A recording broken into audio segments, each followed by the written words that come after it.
श्री संत लहानूजी महाराज यांचा 142वा जयंती महोत्सव मोठ्या थाटामाटात साजरा होतो आहे आणि या जयंती महोत्सवादरम्यान आज येथे महापारायण सोहळ्याचं आयोजन करण्यात आलेलं आहे। आपण आता थेट इथं लाईव्ह दाखवतो आहे। मोठ्या भाविक भक्तांची महिलांची उपस्थिती इथे विशेष आहे। मोठ्या आनंदमय वातावरण आपल्याला इथे टाकरखेड नगरीमध्ये पाहायला मिळते आहे आणि पारायण वाचण्यासाठी आपल्यासोबत रसिका ताई आहे। आपण त्यांच्याशी थेट संवाद साधूया। काय सांगाल, महापारायण सोहळ्याचं आज इथे आयोजन केलेलं आहे, मोठ्या महिलांची उपस्थिती आहे, मोठं भक्तिमय वातावरण आहे, काय सांगाल? सर्वप्रथम सर्वांना जय गुरु। मी रसिका। हे महाराजांचं पारायणाचं 4थं वर्ष आहे आणि आम्हाला खूप जास्त आनंद होते की गेले 4 वर्ष आम्हाला ही संधी मिळत आहे महाराजांच्या आशीर्वादाने आणि प्रत्येक वर्षी असंच महाराजांचा समारोह आहे, जयंती उत्सव हा असाच थाटामाटाने पार होणार आणि असेच आम्हाला संधी मिळणार। जय गुरु, जय लहानूजी। नक्कीच, तर आम्हाला आणखी दरवर्षीप्रमाणे यावर्षी संधी मिळाली आणि यावर समोरही सुद्धा अशी संधी मिळणार असं मतही त्यांनी यावेळी व्यक्त केलं आहे। काय सांगाल, तुम्हाला काय वाटते? खरं तर सर्वांना माझा जय गुरु। खरं तर गेल्या सलग 4 वर्षापासून आम्हा दोघींना ही संधी मिळाली, त्यामुळे आम्ही खूपच आनंदी आहोत, कारण की लहानूजीच्या चरणी काहीतरी आम्हाला त्यांची सेवा करायला मिळत आहे आणि असेच आम्हाला लहानूजींची कृपा आमच्यावर असो ही नम्र विनंती आहे। जय लहान। तुम्हाला एक मोठ्या श्रद्धेने तुम्ही आज म्हणजे तुम्हाला एक अनुभव काय कसं वाटते तुम्हाला, म्हणजे एक महाराजांच्या व्यासपीठावरती तुम्ही आज इतक्या महिलांसमोर एक काय अनुभव सांगाल? खरं तर इथे कोणीही बसलं ना तर काहीच असं एकदम मनाला शांती मिळतं। खरं तर असं वाटतं की आपल्या पुढे कोणी नाही, आपण आपल्या लहानूजीच्या ह्याच्यात रमलेलो आहोत। नक्कीच, अतिशय आनंदमय वातावरण, भक्तिमय वातावरण आणि हजारो महिलांची उपस्थिती इथे आपल्याला महापारायण सोहळ्याला इथे आज लाभलेली आहे। श्री संत लहानूजी महाराज यांचा 142वा जयंती महोत्सव मोठ्या थाटामाटात साजरा होतो आहे आणि या जयंती महोत्सवादरम्यान आज श्री टाकरखेडा येथे महापारायण सोहळ्याचं आयोजन इथे करण्यात आलं आहे। आपण टाकरखेड नगरीमध्ये अतिशय भक्तिमय वातावरण आपण आपल्याला पाहायला मिळते आहे। मोठ्या दूरदूरून महिलांची उपस्थिती येथे लाभली आहे। आपल्यासोबत काही महिला आहे, काय सांगाल ताई, काय विशेष आजच्या या दिवसाचं आहे? हा सोहळा चालू करून 4 वर्ष झालेले आहे, यावर्षी 4थं वर्ष आहे। आमचे अशोकरावजी पावडे सध्या इथे नाही, गावी गेले आहेत।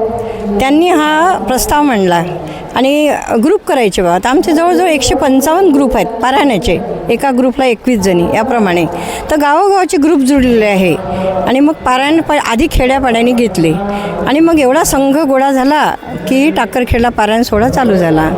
तर जवळजवळ आता म्हणजे दरवर्षीप्रमाणे यावर्षीसुद्धा 5000 लेडीज जमतात, 1000 जेंट्स जमतात आणि त्यांची व्यवस्थित व्यवस्था केली जाते, नाश्ता, चहा आणि हे सर्व भक्तगण देतात।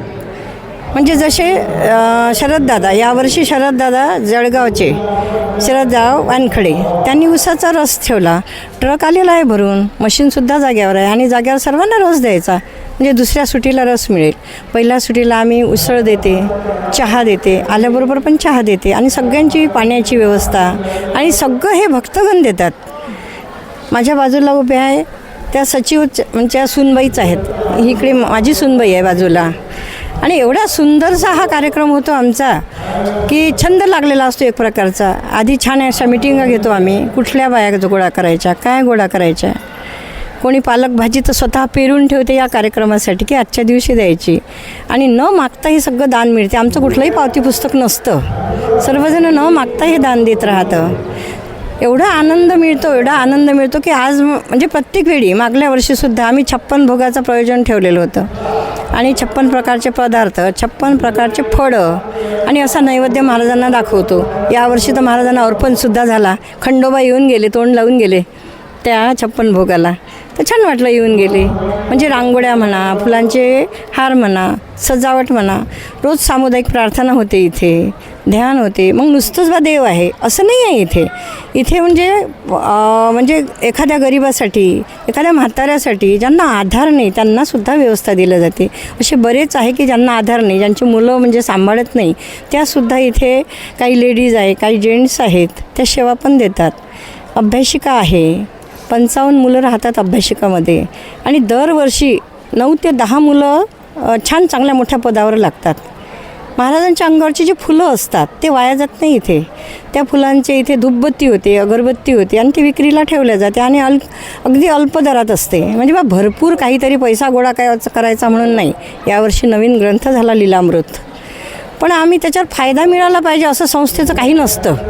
आमचे बाळासाहेब पावडे संस्था चालक आहेत, पण कुठलीही छोट्या मुलानं जरी म्हटली किंवा मोठ्या माणसानं जरी म्हटली, एखाद्या गरिबानं म्हटली, एखाद्या श्रीमंतानं म्हटली, कोणाची गोष्ट नाही म्हणत नाहीत. म्हणजे त्यांना ते आनंदाने स्वीकारून हो म्हणून टाकतात. बाकीच्यांना अडचणी येतात त्या गोष्टीच्या पण सांभाळून घेतात, सर्वजण सांभाळून घेतात. म्हणजे अगदी आनंदाने.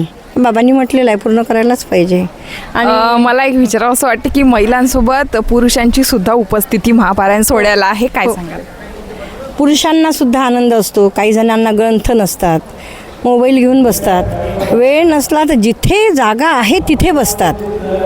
ज्यांच्याकडनं म्हातारे आहे, आमचे चौधरी आहेत देऊरवाडीचे, बसता येत नाही आजोबाला, जवळजवळ 90 वर्षाच्या वर वय आहे, पण तरी पारायणाला बसलेले आहेत. म्हणजे हा महाराजांचा चमत्कारच म्हणावा, महाराजांची श्रद्धाच म्हणावी.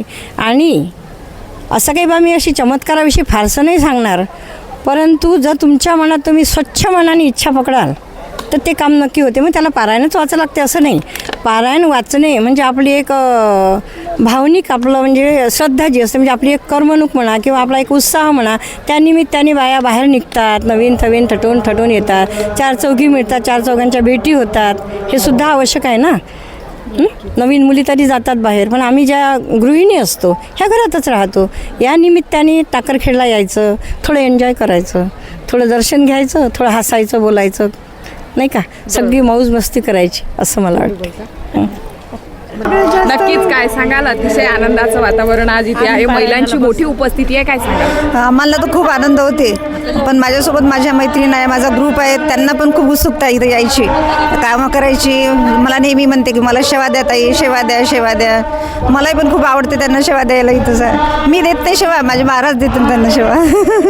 नक्कीच. तर आम्ही इथे जरी सेवाधारी म्हणून कार्यरत असलो तरी आम्ही इथे सेवा देत नाही, महाराज आमच्याकडून करून घेतात, अशी मत आजच्या या उपस्थित महिलांनी व्यक्त केले आहे.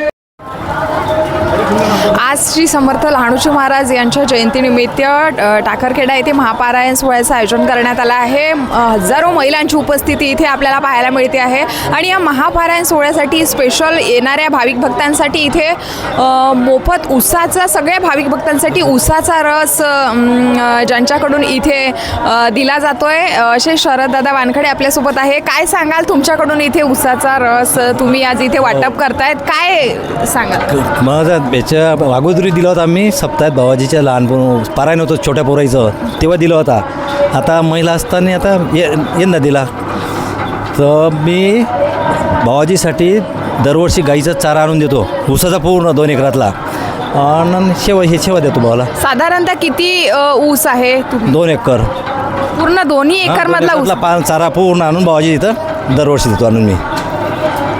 नाही, आज साधारणतः किती ऊस तुम्ही इथे आणले? आता 300 ऊस आणला. आता 300 ऊसाचा रस पूर्ण आपल्या पारायणाला पुरणार. याच्यात अशोक काका पावडे यांचा प्रतिसाद आम्हाला मिळाला. म्हणजे अशोक काकाच्या अशोक काका याच्या प्रेरणेतून आम्ही इथे जुळलेलो आहे. लहानू परिवार.